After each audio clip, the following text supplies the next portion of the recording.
Mukunda jewellers లో శ్రావణ సంబరాలు. ఎంత బంగారం కొంటే దానికి రెండింతల వెండి ఉచితం. త్వరపడండి, ఈ ఆఫర్ ఆగస్ట్ 14 నుండి 23 వరకు మాత్రమే. మన ముకుంద జ్యువెలర్స్ అన్ని బ్రాంచెస్ లో పనిపడుతోంది. ఇక ఇప్పుడు తండ్రి ఆస్తిని తన పేరుపై రిజిస్ట్రేషన్ చేసుకోవాలంటే లంచం ఇవ్వాల్సిందేనట. ఫీల్డ్ రిపోర్ట్ కోసం 20,000 రూపాయలు డిమాండ్ చేస్తున్న జీపీఓ చివరికి ఏసీబీకి అడ్డంగా దొరికిపోయాడు. కరీంనగర్ జిల్లా శంకరపట్నం మండలం మెలుంగూరులో ఈ ఘటన జరిగింది. తండ్రి ఆస్తిని తల్లి తన పేరుపై రిజిస్ట్రేషన్ చేసుకునేందుకు బాధితుడు మీ సేవలో అప్లై చేసుకున్నాడు. ఫీల్డ్ రిపోర్ట్ ఇవ్వడానికి జీపీఓ శ్రీనివాస్ మొదట 15,000 రూపాయలను డిమాండ్ చేసి ఆ తర్వాత 20,000కు పెంచేశాడు. లంచం ఇవ్వటం ఇష్టం లేక బాధితుడు నేరుగా ఏసీబీకి విషయం చెప్పేశాడు. రంగంలోకి దిగిన ఏసీబీ టీం లంచం తీసుకుంటూ ఉండగానే శ్రీనివాస్ ను రెడ్ హ్యాండెడ్ గా పట్టుకున్నారు. ప్రస్తుతం అధికారులు విచారణను కొనసాగిస్తున్నారు.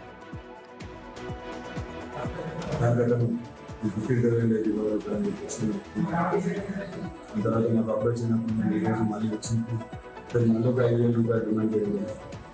సో ఈరోజు 22 రూపీస్ కంప్లైంట్ జీపీఓ శ్రీనివాస్కి ఇచ్చినప్పుడు కూడా ప్రాక్టీస్ కాబట్టి ప్రభుత్వం గవర్నమెంట్ ఒకటే విజ్ఞప్తి, మీరు చేయాల్సిన పని ఇలాంటి ప్రలోభాలు కాకుండా చేయాల్సిన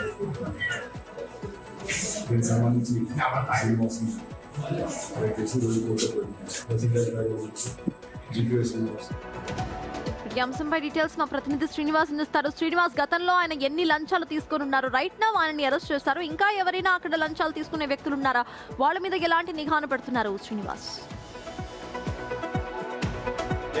కరీంనగర్ జిల్లా లోపల ఏసీబీ దాడులు వరుసగా జరుగుతున్నాయి. ఎందుకంటే గ్రామ పంచాయతీ లేదు, కార్పొరేషన్ లేదు, మున్సిపాలిటీ లేదు. ప్రతి ఒక్కటి పని కావాలంటే లంచం ఖచ్చితంగా ముట్టాల్సిందే అని చెప్పి అధికారుల తీరు కూడా ఉన్నది. ఏసీబీని కూడా చాలా మందిని కూడా ఆశ్రయిస్తున్నారు. అయినా అధికారుల యొక్క తీరు మాత్రం మారట్లేదు. తాజాగా కరీంనగర్ జిల్లా శంకరపట్నం మండలం మొలంగూరు లోపల ఇటు జీపీఓ శ్రీనివాస్ ఎవరైతే తండ్రి చనిపోయాడో ఆ తండ్రి పేరు మీద ఉన్నటువంటి ఆస్తిని ఇటు తల్లి పేరు మీద, అదేవిధంగా కొడుకు పేరు మీద ఇటు మార్చాలని చెప్పి అయితే గ్రామ పంచాయతీ లోపల దరఖాస్తు పెట్టుకున్నాడు. అయితే చాలా రోజుల నుంచి కూడా పని పెండింగ్ లోపల ఉండడం వల్ల ఎందుకు ఆ ఫీల్డ్ విజిట్ చేయడం లేదు, అదేవిధంగా తన పేరు మీద ఎందుకు మార్చడం లేదు అని చెప్పి వివరణ కూడా ఖచ్చితంగా ఇటు 15,000 రూపాయలు కావాలని చెప్పి అయితే డిమాండ్ చేసినటువంటి నేపథ్యం లోపల ఆ వ్యక్తి తన తండ్రి పేరు మీద ఉన్నటువంటి ఆస్తిని తమ పేరు మీద మార్చడానికి డబ్బులు ఇవ్వాలా అని చెప్పి అయితే సంశయించాడు. అయినా 15,000 ఇవ్వాలని చెప్పి అనుకున్నాడు. అతనికి ఇచ్చేటువంటి సందర్భం లోపల మళ్ళీ తిరిగి 15,000 కాదు 20,000 కావాలని చెప్పి అనడంతో ఖచ్చితంగా ఈ విషయాన్ని ఏసీబీ అధికారులకు సమాచారం చేరవేశాడు. నిన్న డబ్బులు ఇచ్చేటువంటి సమయం లోపల ఇటు రెడ్ హ్యాండెడ్ గా ఏసీబీ అధికారులు అయితే పట్టుకున్నారు. తన తండ్రి పేరు మీద ఉన్నటువంటి ఆస్తిని తల్లి మరి తన పేరు మీద వారసత్వం అయినటువంటి ఆస్తిని తమ పేరు మీద మార్చుకుంటే ఈ విధంగా అధికారులు అయితే సతాయిస్తున్నారు, లంచాలకు మరుగుతున్నారు. ఏసీబీ అధికారులు ఎన్ని దాడులు చేసి అరెస్ట్ చేసిన అధికారుల తీరు మాత్రం మారడం లేదు. Yes, thank you, Srinivas.